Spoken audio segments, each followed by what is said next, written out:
tous et merci de nous rejoindre hein, comme chaque jeudi autour de la table, la grande table s'il vous plaît du Mont des Arts. Durée 26 minutes maximum. C'est vrai que c'est pas très long mais c'est suffisant tout de même pour dire énormément de choses 26 minutes parce qu'en peu de temps, figurez-vous, on peut vous faire voyager, on peut vous faire rêver, rire, pleurer. Avec quoi ? Avec des courts-métrages, par exemple. Vous savez, les courts-métrages, on les aurait presque oubliés s'il n'y avait pas les festivals pour nous rappeler qu'ils existent de temps en temps, nous rappeler aussi et surtout qu'il y a des gens derrière, des gens qui les écrivent, qui les rêvent d'abord, qui les écrivent, qui les jouent, qui les réalisent, qui les financent, y compris d'ailleurs avec de l'argent public. Ceci dit, côté diffusion, c'est une autre paire de manches, justement. Alors, à quoi servent les courts-métrages ? Une question un petit peu provocatrice, hein, mais on peut se poser la question à l'occasion de la fête du court-métrage qui se tient en ce moment partout en Belgique francophone et en ligne aussi. On va en parler jusqu'au 22 mars. Alors, nos invités, Anne-Laure Guégan. Bonsoir Anne-Laure. Bonsoir. On est ravis de vous avoir. Vous êtes productrice, nid de production, c'est un peu vous ? On peut dire ça ? Bon, je ne suis pas toute seule, il y a Géraldine avec moi. D'accord. On la salue. Géraldine Sprimont. Et vous êtes monteuse également. Donc on peut être à la fois monteuse et productrice ? J'étais monteuse et disons que je suis productrice aujourd'hui et que je réserve parfois un peu de mon temps pour continuer à faire ce métier merveilleux qu'est le montage. Parce que ça c'est votre base si je puis dire. C'est ma base. En face de vous, Jeanne Brinfo. Bonsoir Jeanne. Bonsoir. On est ravis de vous avoir. Vous êtes la directrice du centre du... c'est assez loin. Écoutez bien. Du centre du cinéma, de l'audiovisuel, de la Fédération Wallonie-Bruxelles.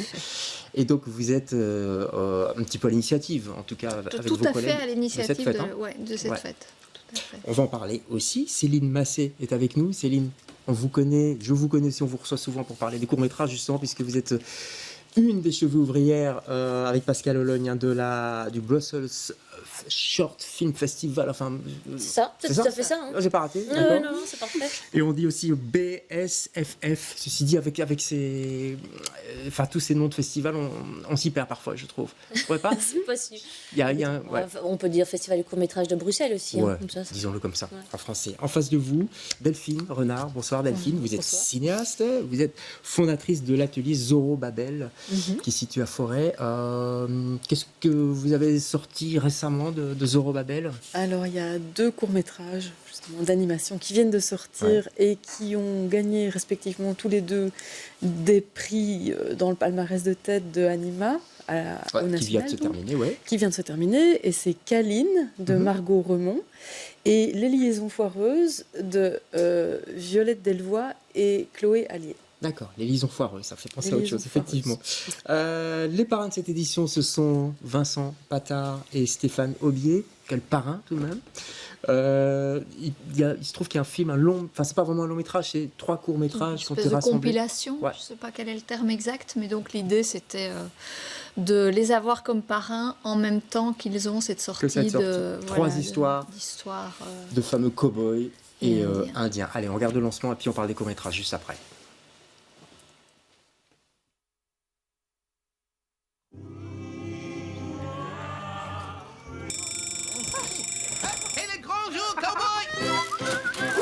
Vous avez bien étudié ? Steven, ils ont décoré le tracteur. Allez, c'est parti. Hop là. Voilà.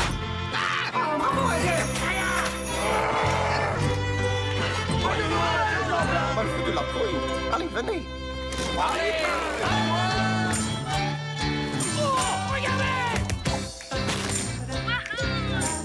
On pouvait revenir en arrière. Hein? Qu'est-ce que tu racontes? Comme dans un film. Ok, on va contrôler vos identités. Mettez mon passeport sur la table, s'il vous plaît.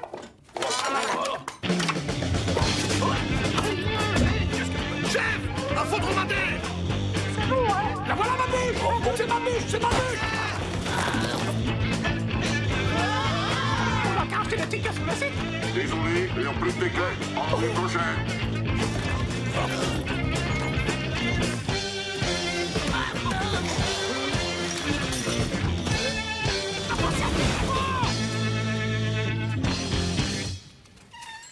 Voilà, Cowboy et Indien, je vous regardais, vous regardez pendant le lancement, vous regardez attentivement parce que vous avez monté. Oui.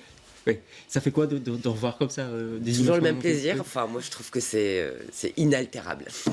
Il y a un rythme incroyable dans ces films. Quand on est monteuse ou monteur, on vient derrière vous et on vous dit, les réalisateurs vous disent, il faut que tu resserres, faut que tu resserres. Sur cela en particulier, disons que je connais un peu leur humour, je connais leur rythme. Non, ils sont pas trop derrière mon dos. Non, ils sont pas trop derrière mon dos. Ils ont trop de travail, ils sont en studio, donc c'est plutôt moi qui leur dis. J'ai un peu ralenti là pour créer une respiration. Est-ce que ça vous va? Et puis voilà. D'ailleurs, est-ce qu'on monte un court comme on monte un long? Je sais pas, Delphine. Quand le propos est plus court, vous c'est plutôt de l'animation, mais est-ce qu'on est dans la même rythmique, si je puis dire? Non, je pense, enfin, en tout cas, parce que pour l'instant, je suis en développement sur un long métrage depuis un bon moment. Oui. Je me rends compte effectivement qu'on va peut-être s'étaler davantage dans le rythme, dans les plans pour un long. Il y a une différence pour moi en tout cas. Mais ça, c'est mon point de vue personnel. Hein. Ouais. Ça dépend de la sensibilité, ça dépend du sujet aussi, du propos, j'imagine. Ça dépend du film. Tout simplement. Ça dépend du film. Je sais pas si ça se situe au niveau du rythme. Je pense qu'il peut y avoir des courts-métrages très lents, très posés, très atmosphériques, et des longs-métrages totalement hystériques. L'exemple avec l'enfant salamandre, c'est ça, qui a quand même un rythme presque de long. Hein. Oui, très calme, assez lent en fait. Ouais. Et qui se tient dans un cours. Mais ce qu'on peut peut-être dire, c'est que un rythme très lent, très posé, très atmosphérique, qui va tenir sur 20 minutes, peut-être que sur 90 minutes, ça deviendrait juste insupportable. Ça, c'est pas impossible. Ouais. Je vois Céline, vous connaissez tous les courts-métrages qui sortent, en tout cas en Belgique. Vous êtes d'accord avec ça? Petite histoire de rythme. Oui, après, je pense qu'effectivement, chaque rythme est possible dans le court-métrage, dans le long aussi. Il y a des longs-métrages atmosphériques. Ça dépend vraiment de ce qu'on a envie de dire par rapport au rythme qu'on choisit. Mais et à la fois, un rythme hyper speed, comme on voit dans le court, ne va pas être soutenable dans le long aussi. Il faudra des moments plus calmes de pause, de respiration, etc. Donc oui, du moment que le rythme s'adapte au projet, au sujet. Ouais. En tout cas, c'est la fête du court-métrage qui a démarré. L'initiative vient du Centre du cinéma et de l'audiovisuel de la Fédération Wallonie-Bruxelles. Nous avons la directrice sur ce plateau. On a eu 7 éditions, Jeanne, du jour le plus court. C'était en décembre, le jour le plus court. L'idée, c'est de toucher un public plus large. En ligne, 50 films, tout de même, qui font un petit peu les 50 films qui illustrent le mieux l'histoire des courts-métrages en Belgique, dont le vôtre, Delphine, Tango Nero. 50 films et 23 films diffusés dans 20 salles. Je ne sais pas si vous suivez tous au niveau des chiffres. Allez voir en tout cas sur le site de cette fête du court-métrage. Faire connaître ce format, ça veut dire qu'il est méconnu. Je pense qu'il est en tout cas pas assez connu du grand public et c'est dans l'émission, je dirais, du Centre du cinéma, c'est de faire la promotion de tous les formats et de tous les genres. Donc on fait un mois du doc, mais on fait aussi une fête du court-métrage. Et c'est le même concept et c'est de pouvoir le montrer à la fois en salle, en ligne, en télé pour que, en gros, personne n'y échappe. Ouais. En télé, c'est déjà passé, c'était juste C'était une nuit du court-métrage sur la 3. Sur la RTBF. Il n'y a pas moyen de faire plus? Je dis ça parce que on ne voit pas beaucoup de courts-métrages en télé. Si, il y a sûrement moyen de faire plus. Après, tout ça relève de la négociation avec les chaînes qui n'est jamais évidente. Mais maintenant, les chaînes achètent quand même encore du court-métrage. Hein. Oui, j'allais vous dire, elles sont dans les coprods de cours. Céline Massé, régulièrement. Elles sont dans les coprods où elles achètent une fois que le film est fini aussi. Donc, il y a une obligation de toute façon des chaînes de passer du court-métrage. C'est quoi? C'est un quota, en fait? Comment ça se passe? Non, c'est une obligation d'investissement déjà dans la production indépendante. Et donc là, il y a en plus la possibilité de valoriser le fait que c'est des courts-métrages. Donc oui, il y a des obligations. Après, comme avec beaucoup de choses liées au cinéma belge, on espère toujours que ce sera mieux programmé, que ce sera une meilleure heure, que ce sera sur telle chaîne et pas sur telle autre. Voilà. Ouais. Là, peut-être que c'est sur la 3, donc c'est pas sur la première chaîne, c'est pas la chaîne la plus populaire, parce que le but, c'est de faire connaître quand même. Donc les gens qui vont chercher ça sur la 3... je ne sais pas quelle heure, c'est déjà des gens qui sont intéressés par les courts-métrages. Oui, mais en même temps, ça correspond peut-être mieux. C'est peut-être plus le public de la 3 que le public de la 1. Et puis là, il y avait ce côté nuit du court-métrage, donc ça démarrait vraiment à 23h59, quoi. Et puis c'était toute la nuit, donc c'était un concept plus lié à la 3 qu'à la 1. Donc je pense que ça se tenait pas trop mal. Après, on espère que ça va prendre d'année en année, que ça va nous permettre de gonfler un petit peu cet événement. à voir. Et est-ce que la chaîne, c'est la RTBF en l'occurrence ici, est-ce qu'elle vous suit au niveau de la promotion? Est-ce qu'elle elle a parlé de cette nuit beaucoup? Oui, tout à fait. Ils nous ont suivis dans les émissions et puis sur Ovio, etc. Donc ça, voilà, je pense que ça se tient pas trop mal, mais on espère toujours plus. Nous, ça, tous les gens qui viennent sur ce plateau disent toujours la même phrase à un moment donné. Voilà. Et les salles de cinéma, ça on va en parler tout de même. Hein. Les exploitants, on les salue, c'est pas facile, parce qu'ils ont quand même traversé des moments difficiles. En tout cas, je parle des exploitants de plus petites salles.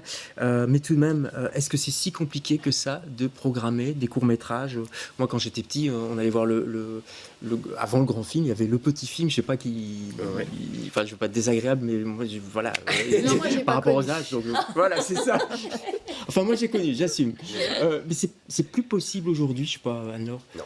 Enfin, je sais pas si c'est possible ou pas. En tout cas, ça ne se fait Ça plus. se fait Mais pas, ouais. Jeanne, je pense que tout à l'heure, donnait une explication sensée. C'est en fait, si on accumule 5 courts-métrages sur une soirée, les exploitants perdent en fait une séance payante.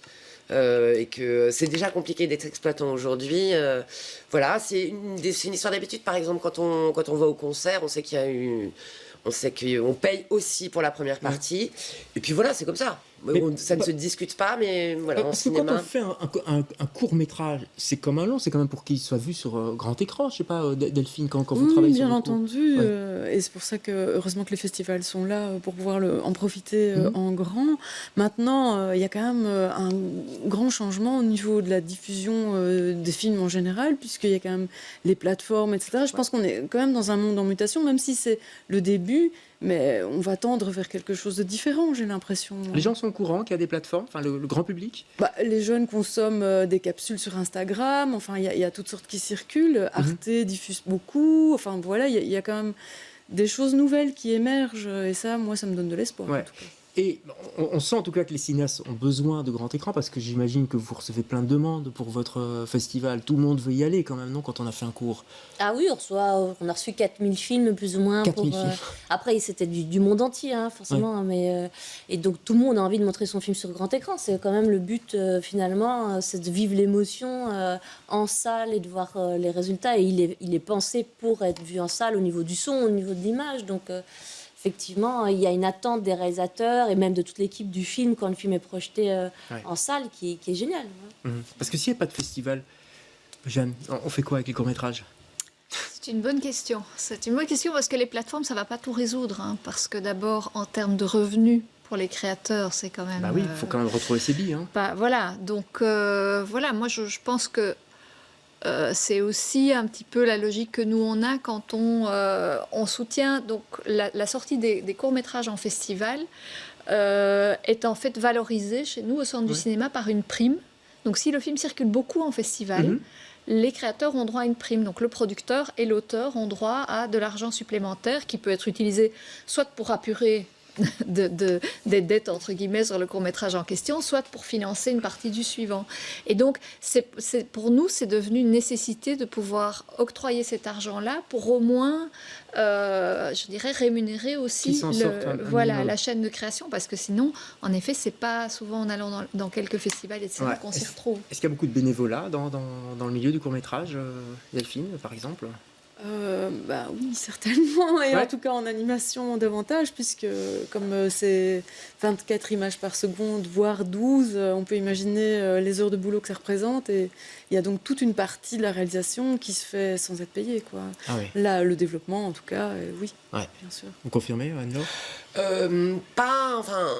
Pas parce que c'est pas du tout la même économie. Elle le dit très bien. C'est un tel travail en animation que si on devait payer chaque seconde, et certainement en développement, ça c'est une évidence. En court-métrage, on essaye, on paye les gens. Moi, je produis des courts-métrages où on paye les gens sur le plateau. Est-ce qu'ils vont devenir riches grâce à ça? Certainement pas. Et les auteurs, scénaristes, réalisateurs, mais les producteurs, est-ce que moi, je gagne ma vie quand je fais du court-métrage? Non. Certainement pas. Alors vraiment, les auteurs et les réalisateurs et les producteurs, c'est vraiment pour la gloire. Mais c'est une jolie gloire. Et puis ça leur permet après de se faire un nom. On va regarder un extrait de Avec Thelma, parce qu'Avec Thelma, ça fait partie des films qui sont sélectionnés par vous. Il va passer à l'aventure. Je ne connais pas les dates exactement, mais quelqu'un connaît la date? Non, enfin, vous allez voir ça sur le site. Je rappelle que c'est Anne Siro et Raphaël Balboni. C'est eux qui ont décroché pas mal de Magritte, je crois, pour Une vie d'aimant, qu'il faut aller voir, hein, si vous ne l'avez toujours pas vu. D'ailleurs, il faut aller voir, je crois, tous leurs films, tous leurs courts-métrages sont géniaux. Ils ont eu une Magritte, d'ailleurs, du meilleur court-métrage. C'était en 2018. Regardez cette bande-annonce. Allô? La connexion, Vincent, elle est super pourrie, je sais pas si tu m'entends. Oui, je t'entends, ouais. On est bloqué. Vous avez compris? Oui, on a compris. On va chercher Thelma à 16h12. Et tu sais combien de temps on doit la garder? Non, mais on est coincé, je sais pas combien de temps ça va durer. Bon. On l'a jamais gardé plus d'une demi-heure, cette petite. Ouais, bah, t'inquiète, hein, on va apprendre sur le tas.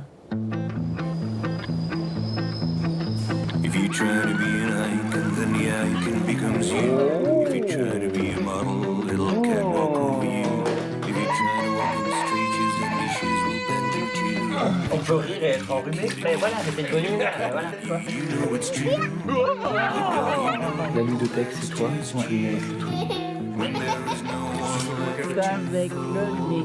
don't go and drown in that old pool. Don't think you're single.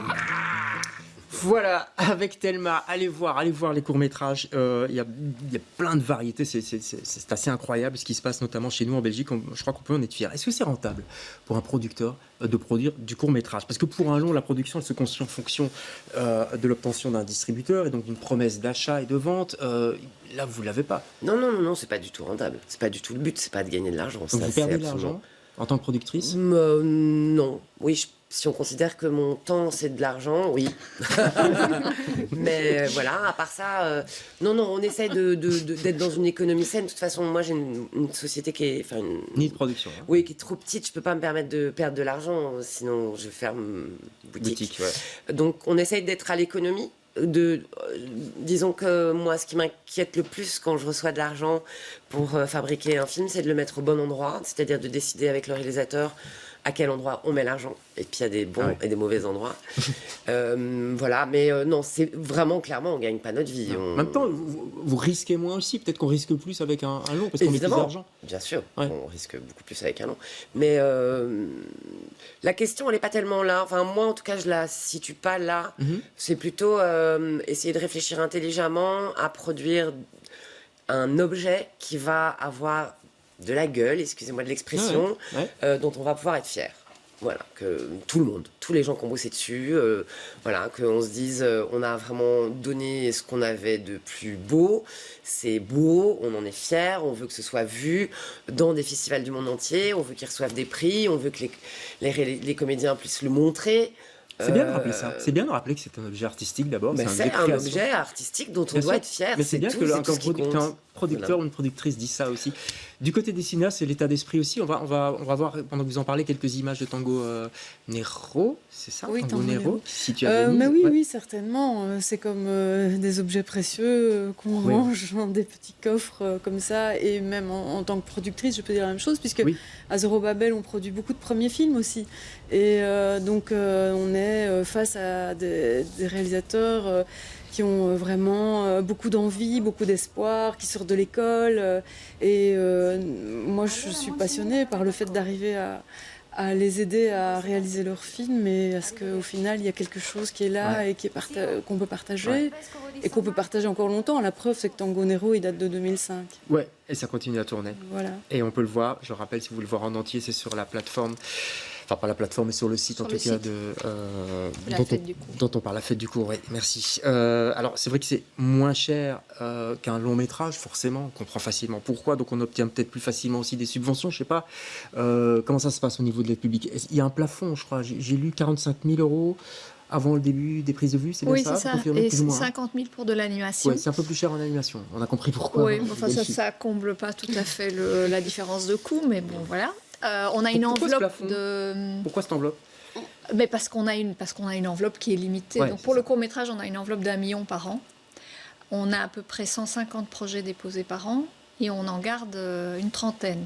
D'accord. Donc il faut qu'on puisse quand même les financer correctement. Parce qu'on est quand même dans cette logique où on ne veut pas saupoudrer, on veut quand même donner une base de financement qui permet aux producteurs d'aller chercher d'autres financements et que ça tienne un peu la route. Ça coûte combien je vous coupe 2 secondes. Allez, un court-métrage, je ne sais pas qui, c'est quoi, Alors, 80 000 la conversation ne va pas du tout être la même entre nous deux, parce que franchement, l'animation... Mais on va dire quoi, 80... En dessous... En dessous de 100 000 ou pas? Non, oui, enfin, 80 000, vraiment, faut que le court-métrage soit court. Faut qu'il soit non, mais court. je veux dire, franchement, honnêtement, si vous avez un scénario qui fait 20 minutes, 80 000, ça va être vraiment très compliqué. D'accord. Faut Ça qu'il veut y ait dire une c'est quoi, personne, 7 jours de tournage, enfin tout est ramassé, oui, quoi, c'est ça. j'imagine. Donc en fait, on essaye aussi de travailler, le scénario en fonction de ce qu'on peut lever comme argent potentiellement, ou expliquer au réalisateur, ton court-métrage est très ambitieux, il va coûter de l'argent, il va falloir que tu sois patient et on va aller chercher de l'argent dans le monde pour essayer de compléter le financement. Voilà, c'est l'un ou l'autre. D'accord. Les critères d'évaluation, c'est quoi? C'est les mêmes que pour le long métrage, c'est-à-dire c'est la qualité artistique et technique du scénario. Faut que ça se passe en Belgique, en Fédération Wallonie-Bruxelles? Non, pas du tout. Ça peut se passer, et ça peut même être dans une autre langue. Il faut que ça ait un intérêt culturel pour la Fédération Wallonie-Bruxelles, donc on se sent quand même relié d'une manière ou d'une autre au court-métrage. Et après, il y a... Est-ce qu'il y a derrière le court-métrage, quand ce sont des jeunes, pas quand ce sont des vieux, mais est-ce qu'il y a un cinéaste en devenir? Ça, c'est quand même la grande question. C'est subjectif, ça, quand même, jeune. Oui, c'est subjectif parce que... Mais ça fait partie de la logique de est-ce qu'on y croit, est-ce qu'on tente le coup, puisque nous, on est là pour parier sur des cinéastes. Et là, on a de nouveau, vous connaissez le système, une commission qui se prononce là-dessus. Mais donc, après, il y a aussi la pertinence du budget, l'adéquation entre le projet et le budget. Si vous faites un truc en costume et que le budget est de 70 000 €, alors qu'il vous faut 600 chevaux et des cuirasses, il y aura un commentaire de la commission. Quoi. Jeanne, pour que les gens comprennent bien, la commission, ce sont aussi des cinéastes, ce sont des gens du Sérail, j'ai dit, enfin pas du Sérail, du milieu plutôt. Oui, c'est ça. Donc la commission, c'est en fait 130 membres. C'est ça. Auxquels on fait appel en leur disant vous pouvez, toutes les réunions auxquelles il faut assister, vous pouvez siéger en court-métrage, en long-métrage, premier film, deuxième film, etc. Et ce sont des gens qui sont d'office. Il y a dans la commission un auteur-réalisateur ou scénariste, un producteur, un expert culturel, donc journaliste ou autre, et un technicien et un représentant des festivals, des salles de cinéma, des distributeurs. Comme ça, c'est clair. Vous en faites partie parfois? Vous en faites partie? Il y a quelques années, oui. D'accord. Vous avez démissionné? Non, c'est le mandat. On vous refuse parfois à Zorobabel des subventions publiques? Alors, on a coutume de dire qu'on doit s'apprêter à déposer plusieurs fois, puisque on peut essayer jusqu'à 3 fois. Bon, voilà, il arrive qu'on l'ait au premier coup. C'est pas si fréquent que ça, mais voilà, bien souvent on doit s'attendre à redéposer. Puisqu'évidemment, la logique étant que tout le monde peut redéposer, ça crée un délai. Quoi. Voilà. Tant qu'on parle d'argent, le tax shelter, il est souvent là, on voit ça dans les génériques. S'il n'y a plus de tax shelter, parce que parfois on en parle, on se dit ça pourrait un jour disparaître, il n'y a plus de court-métrage, c'est plus possible. Là, vraiment, ça nous sauve la mise, mais absolument, mais de manière absolument fondamentale. Oui, on a compris je veux dire, mais même, j'ai envie de dire, sur des minoritaires, c'est-à-dire quand on coproduit même des... Moi, je suis un peu atypique comme productrice, mais je monte parfois sur des courts-métrages étrangers ou vraiment qui sont faits, mais vraiment avec des bouts de ficelle, et vraiment c'est extrêmement fragile, et on va amener 10 000 € de tax shelter, mais alors on est vraiment considéré comme avec ça, mais non, vraiment c'est fondamental sans le tax donc shelter. Si ça disparaissait, et c'est pareil pour le documentaire d'ailleurs, ce serait une catastrophe. Une vraie catastrophe, vraiment, ça c'est sûr. Et on remercie jamais assez les intermédiaires tax shelter qui acceptent de travailler sur des petits courts-métrages, sur des petits documentaires, sur des petites sommes. C'est beaucoup de travail. C'est presque autant de travail aussi, donc c'est ça qui est un peu paradoxal. C'est presque autant de travail. Et non, vraiment, merci. Et merci au festival aussi. Merci. Tant qu'on a Céline qui est avec nous. C'est bientôt le festival, le prochain alors. Oui, c'est du 20 au 30 avril. Ouais. ça va, vous avez tout booké, tout est prêt? Tout est Parce prêt. qu'on est quasi. Non, on est en pleine phase de sélection. Il va y avoir toute la phase de promotion aussi, et puis d'accueil des invités, puisqu'on invite aussi tous les réalisateurs étrangers à venir présenter leurs films. Ouais. Donc, il y a toutes ces phases de production. Les acteurs connus, ils rechignent à aller dans les courts-métrages ou pas? Il y en a de temps en temps, mais enfin, c'est quand même pas ce qu'on voit de plus fréquent. Mais Ouais. c'est vrai que de temps en temps, ils viennent jouer dans un film. Non, je crois que c'est surtout la découverte d'auteurs, de réalisateurs, de comédiens, etc. Ouais. Ça joue pas dans vos critères, ça, le fait qu'il manque quelqu'un de connu, par exemple? Non, que ce pour les film, pas du tout. courts-métrages, non. Pas en cours. Non, Pas parce cette notion de rentabilité. Je crois pas, Non, hein, ouais. tout à fait. Alors il peut y avoir un petit plus parce que ça peut être rigolo d'avoir tout d'un coup un acteur connu dans un court métrage, mais ça, je pense, ça joue pas C'est vraiment plutôt dans, la télé à la télé. dans les C'est plutôt les discussions. télés qui vont être sensibles à ce genre de Ouais. argument, Ouais, je ouais, pense. pas la commission, pas. Et dernière question, ça s'exporte bien, le court-métrage belge? Ouais, Oui, ça Céline? marche très bien. Il L'impression, fonctionne hein. super bien. Ils ont, comme le long métrage aussi, c'est très qualitatif, c'est très apprécié. Souvent une forme d'humour ou de côté absurde. qui Donc, nous ouais, ce qu'on dit pour qualifie. les longs métrages belges à l'étranger, c'est valable pour les cours aussi? Ah, dans encore l'état d'esprit? encore plus, parce Encore que je plus. pense que parfois il y a une certaine image du long métrage belge qui est en train de changer complètement, mais en tout cas au niveau du cours, il y a une folie et il y a une liberté de ton qui est plus qu'appréciée. Donc, ouais, Allez, on va plonger dans la folie pendant plusieurs jours grâce à la fête du court-métrage. Donc, allez, je crois qu'il faut tapoter sur son clavier fête du court-métrage. Oui, hein. 3 fois W, voilà. fête-du-court-métrage.be. Et on tombe notamment sur les 50 courts-métrages qui sont en ligne, dont le vôtre, Delphine, et plein d'autres, Des anciens et des monuments, nouveaux genre, ouais. surtout. C'est Oui, ça et qui des est bien. nouveaux. Il y a c'est de tout. presque 50 ans 50 ans d'histoire de court-métrage. Voilà, et les salles, je vais les citer d'ailleurs, le Kinographe, Aventure, j'arrive pas à me lire, je suis comme un Galerie, docteur qui écrit trop vite. Galerie, Palace. Galerie, Palace, enfin les meilleurs, quoi, le Nova aussi. Ça, c'est Et pour le Plaza Bruxelles. à Mons. Et le Plaza à Mons, oui, on voit le nid aussi dans plusieurs salles, On a Malmedy, vu etc. Merci Pas grave. à toutes les cas d'avoir participé à cette émission autour des Merci cours. à On vous. se retrouve, nous, jeudi prochain, avec une autre thématique. Bonsoir.